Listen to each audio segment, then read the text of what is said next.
Thales, in association with the UK's Ministry of Defence and the RAF, is introducing a new high-G training centre. Now that should hopefully save the lives of fast jet pilots. David, you're with Thales. Tell us about this new training centre, what it means and how it operates. So in partnership with the Ministry of Defence and the Royal Air Force, we've created this high-G training centre along with our industrial partners, AMST of Austria, who make a human centrifuge. And what that does is that puts pilots into a situation where they can feel and learn to cope with the stresses and strains of operating a combat aircraft in high-G environments. So what sort of G-forces do you get to on this? So the most important thing is not necessarily the height of the G, but it's the rate of onset of that G. So it'll go from 1G to 9G in about 15 seconds. And therefore, what that means is the pilot has to cope very, very quickly to recognise that he's starting to have what's called G-induced loss of consciousness. And that is where the blood will drain from your vital organs, particularly your brain, down to the lower part of your body. And therefore, you need to ensure that blood doesn't go there and keeps in the higher echelons of your body to keep your vital organs going, and most importantly, your cognitive skills in your brain. So it's like, is it one big simulator or something that they will use, and how many of the pilots will you bring through, and at what stage of their training?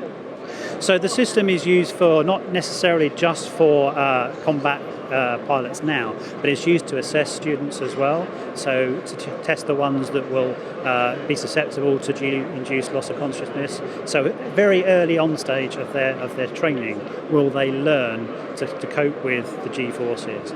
So everything from somebody just coming in off the street to join the Royal Air Force, they will start to be tested in those circumstances, and then all the way through their lead-in fighter training, all the way up to operational status.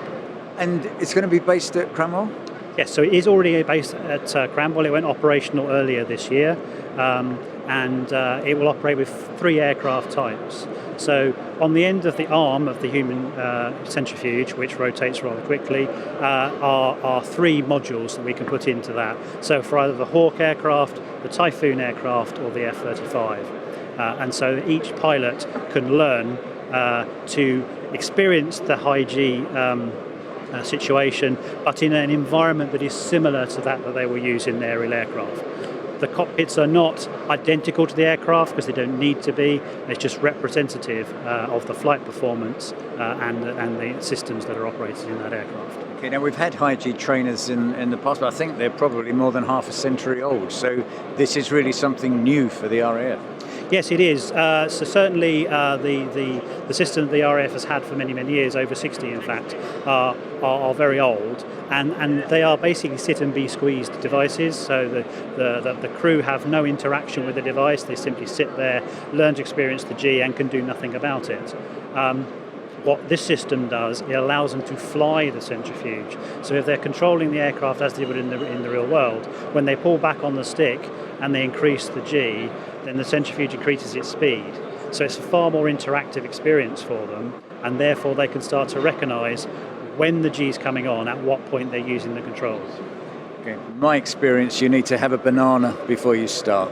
It tastes the same going out as it does going in.